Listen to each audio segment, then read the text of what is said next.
over the holiday weekend, I was in LA last week because, of course, there was a show you were a part of once. Yes. You know that show. And you must have been flying American Airlines because I recognized that elevator and I recognized the pictures.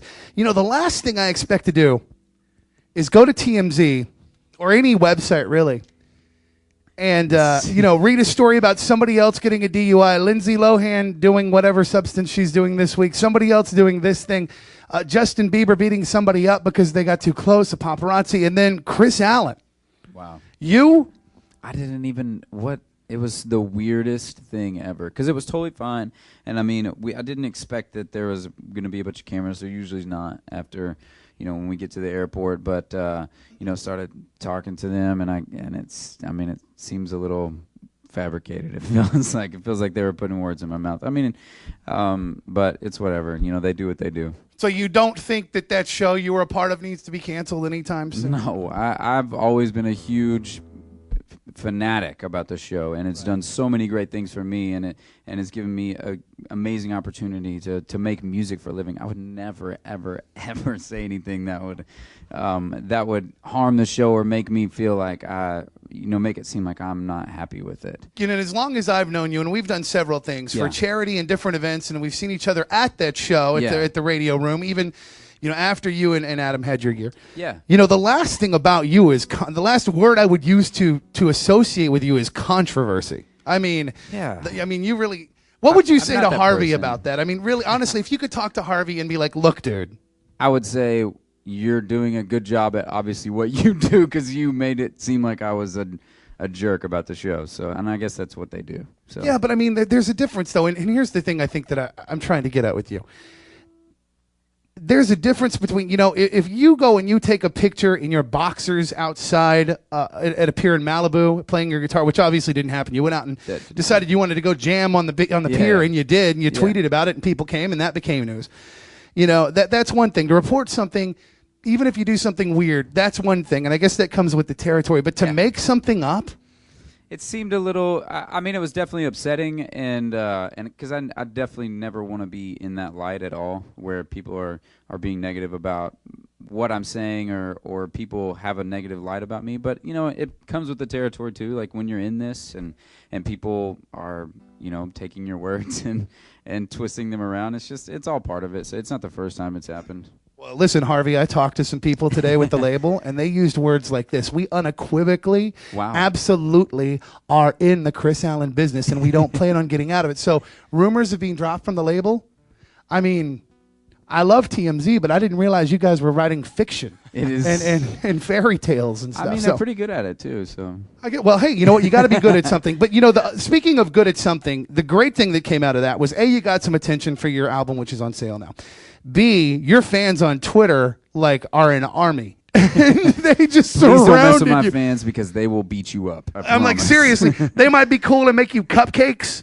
At the same point in time, you screw with their boy, it's going to be on and popping. And it was really cool to see. It's got to be cool for you to see that you have this kind of support. And the nice thing was I ended up tweeting something, and I didn't include TMZ because I never want to get into a war with them because that seems like the craziest thing ever. But I said something about it, and I was like, I hope you guys know that this is definitely not how I feel, and this is made up. And they were like, Kris, don't worry, we know who you are. And it's good. It's good to know that my fans know exactly who I am and what I stand for. Good stuff. So you have another song you want to play for us here today? Yeah, we're gonna play one of my favorites off the record called Monster.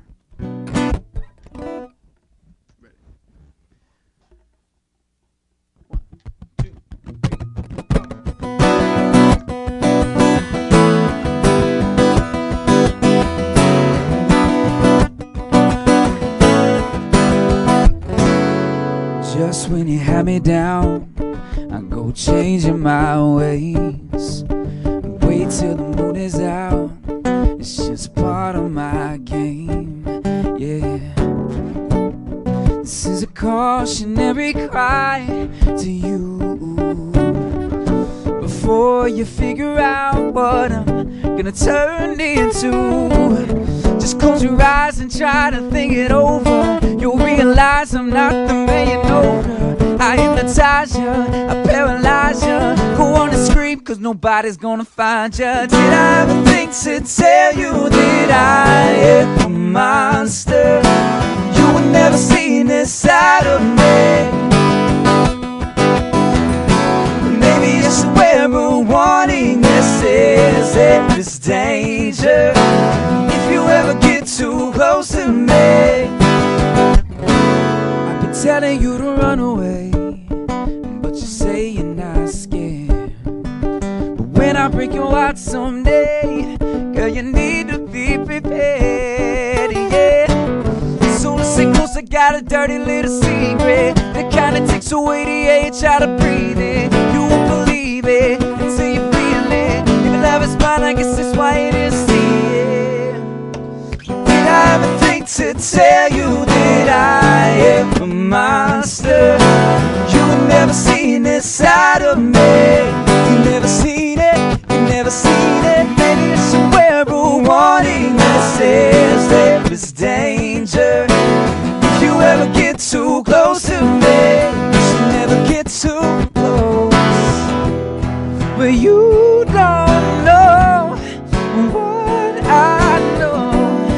No, you don't know what I know. That you're not safe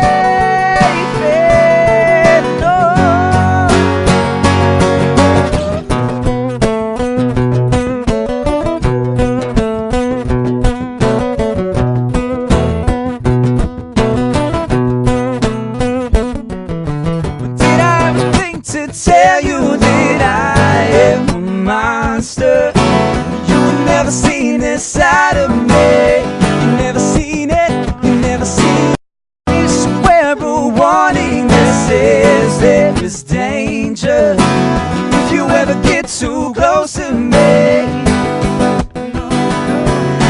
Did I ever think to tell you that I am a monster? You have never seen this side of me.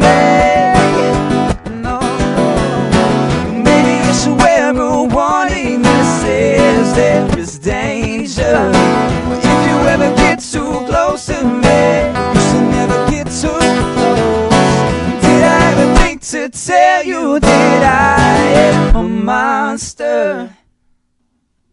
Kris Allen is here.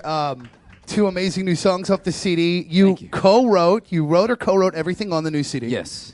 Actually, my buddy Kel, who's here with me today, he actually just wrote that song with me. Really? Yeah, me and Kel wrote that song. Congratulations to the sir. two of Thanks you. I so hope much. it goes huge. We wrote like 4 songs on the record together. Really? Yeah. Good for you. So when it's Grammy time, that means you get to go up too and pick up That'd be amazing. That'd be right. That'd be incredible. From your lips to God's ears, he said. So where does the road take you from here? You're obviously out meeting radio, playing your stuff for a lot of radio stations. Yeah. The label seems to have a really a tested plan in place. It's the same kind of thing they did with Gavin DeGraw, and obviously that worked out well. Worked out well for him. So now so let's hope that it works out the same way. Stars. Maybe that's the next move. So are you thinking Dancing about with the that Stars. though? Are you going to do another? Would you do another reality television show if the opportunity presented itself? Maybe so. I mean, I Do you feel like dance? I feel like I'm a decent dancer, so maybe I could learn a little bit from that. I probably would get kicked off very quickly on that show. So Right. So Dancing with the Stars, maybe. and that's, I mean, if it came up, I don't know. I mean, if it's at the right time, maybe. Right. I don't know. Well, man, let's hope that you just get to make a lot of music and you don't have to worry Thank you, about sir. having the time to do any reality television Right. shows. Yes, Because I think what please. you've got to offer is really, really potent. And the thing about your music is you have something to say. So Thanks, thank man. you Thank for you spending so some time with much. us today and helping Absolutely. us slide back into a week after a long holiday weekend. And God bless. Best of luck to you, man. God bless you, man. It's Thank always you. good to see you. Always good to see you.